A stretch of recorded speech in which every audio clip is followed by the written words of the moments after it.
பிரியமானவர்களே, இயேசு கிறிஸ்துவின் நாமத்தில் உங்களுக்கு என் அன்பின் வாழ்த்துக்கள். ரொம்ப அழகான இடம்ல, கடற்கரை ஓரத்தில் இது மாதிரி ஒரு அழகான இடம். நான் சொன்னல, பிரான்சிஸ் சேவியர் அவர் தங்கி இந்த குகைக்கு மேலே தான் இது மாதிரி ஒரு அழகான சிலுவையை வைத்திருக்கிறாங்க. நீங்கள் வந்தீங்கன்னா இங்கெல்லாம் பார்த்துட்டு அழகாக ஜெபம் பண்ணிட்டு போகலாம். ரொம்ப அருமையான ப்ளசண்ட்டான ஒரு இடம் இங்கே.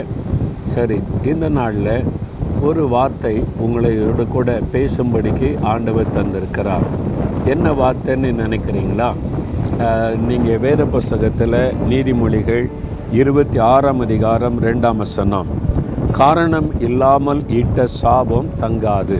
சாபம் நிறைய பேருக்குள்ள பாரம் என்னென்னா, இவங்க என்னை சபிச்சிட்டாங்க, என் மாமியார், என் மருமகள், என்னுடைய பெற்றோரை என்னை சபிச்சிட்டாங்க, நீ எப்படி பேருவ இப்படி பேருவன்னு சொல்லிட்டாங்க. அதனால உள்ளத்தில் ஒரு கலக்கம். வேலை செய்கிற இடத்துல, இருக்கிற இடத்துல, பக்கத்து வீட்டுக்காரங்க, எதிர் வீட்டுக்காரங்க யாரோ ஒருத்தர் சாபம் கூறிட்டாங்க. அவ்வளோதான் நீ பயம் நிறைய பேருக்கு. ஆனால் பைபிள் வசனம் என்ன சொல்லி தெரியுமா? ஆண்டவர் சொல்கிறாரு, காரணம் இல்லாமல் ஈட்ட சாபம் தங்காது, பலிக்காது, அது உங்களை பாதிக்காது. சும்மா கண்டவங்களாம் உங்களை சபிச்சுட்டு அது பலிச்சிருமா? இல்லை. யாராவது உங்களால் பாதிக்கப்பட்டு அவங்களுடைய இருதயம் காயப்பட்டு, ஒரு விதவை, ஒரு திக்கற்றவங்க, ஒரு ஏழை, நீங்கள் அவங்கள அற்பமாக பேசி அப்படி உண்மையாக பாதிக்கப்பட்டு சபிச்சா அது பலிச்சிரும். அதனால தான் நம்ம கவனமாக இருக்கணும், யாரையும் காயப்படுத்தக்கூடாது.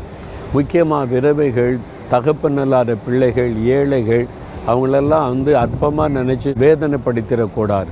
அவங்களுடைய மனதில் வேதனைப்பட்டாலே சாபமாக மாறிடும். அதனால் நம்ம இருக்கிற இடத்துல கவனமாக இருக்கணும். யாரையும் புண்படுத்தும்படி நம்ம நடந்து கொள்ளக்கூடாது. சரியா? அதனால் நம்ம யாரையும் வேதனைப்படுத்தி அப்படி துக்கப்படுத்தி சாபம் வந்தால் பலிக்கும். மற்றபடி சும்மா நம்மளை யாரை பொறாமையினால் நம்ம மேலே சாபம் கூறுனா பயப்படவே பயப்படாதுங்க. அந்த சாபெல்லாம் ஒன்றும் செய்யாது, பலிக்காது.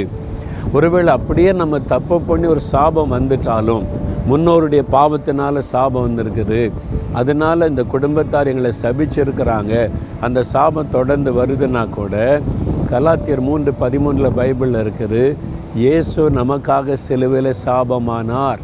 அப்போ சிலுவையில் நம்முடைய பாவம் வியாதியை மட்டும் சுமக்கலை, நம்முடைய சாபத்தை சுமந்துட்டார். உங்களுக்கு விரோதமாய் எந்த விதமான சாபமாக இருந்தாலும், மனுஷரால் உண்டான சாபம் அல்லது நம்மை சிருஷ்டித்த தேவனால் சில சாபம் நம்முடைய வாழ்க்கையில் நம்முடைய பாவத்தினால் உண்டாயிருக்கலாம். அந்த சாபம் எதனால் உண்டான சாபமானாலும் எந்த சாபத்தை மாற்றக்கூடிய வல்லமை இயேசுவின் இரத்தத்திற்கு உண்டு. ஏன்னா சிலுவையில் நமக்காக சாபமானார். தலையில் முள்முடி சூட்டப்பட்டார்ல, அந்த முறுக்கள் சாபத்தை குறிக்கும். மனிதருடைய சாபம் என் மேலே வரட்டோன்னு இயேசு நம்முடைய சாபத்தை ஏற்றுக்கொண்டு சிலுவையில் சாபமானார். அதனால தான் இயேசுவே எனக்காக சிலுவையில் சாபமானீங்க, இந்த சாபத்திலிருந்து இயேசுவின் நாமத்தில் விடுதலை உண்டாகட்டும்னு ஜெபித்த உடனே சாப கட்டுகள் அறுக்கப்பட்டு விடும். அதன் பிறகு சாபம் ஆசீர்வாதமாய் மாறும். இதுதான் இயேசுவின் சிலுவையில் நம்ம கிடைக்கிற இன்னொரு பெரிய ஆசீர்வாதம். அதனால் யாரோ சபிச்சிட்டாங்கன்னு சோர்ந்து போகிறாங்க, பயப்படாதங்க. காரணம் இல்லாமல் எத்தனை பேர் சபிச்சுக்கிட்டே இருந்தாலும் உங்களுக்கு அது ஆசீர்வாதமாக மாறிடும். உண்மையாக சாபத்தில் பாதிக்கப்பட்டிருந்தால் இயேசுகிட்ட வாங்க, சிலுவை பார்த்து ஜெபம் பண்ணுங்க, சாபம் ஆசீர்வாதமாக மாறிடும். ஜெபிக்கிறீங்களா? அப்பா, காரணமில்லாமல் இட்ட சாபம் தங்காதுன்னு சொன்னீங்க, காரணமில்லாமல் என்னை சபிக்கிறவங்களை நான் அவங்களை ஆசீர்வதித்து ஜெபிக்கிறேன், இந்த சாபம் எனக்கு வராது, என்னை பாதிக்காது. உங்களுக்கு ஸ்தோத்திரம். என் குடும்பத்தில், என் வாழ்க்கையில் சந்ததியாய் வருகிற சாபம் அல்லது என்னுடைய மீறுதலால் உண்டான சாபத்தை சிலுவையில் சுமந்துட்டீங்க. இயேசு கிறிஸ்துவின் இரத்தத்தின் வல்லமையினால் சாபங்கள் மாறட்டும், ஆசீர்வாதம் உண்டாகட்டும். இயேசுவின் நாமத்தில் ஜெபிக்கிறேன். ஆமேன், ஆமேன்.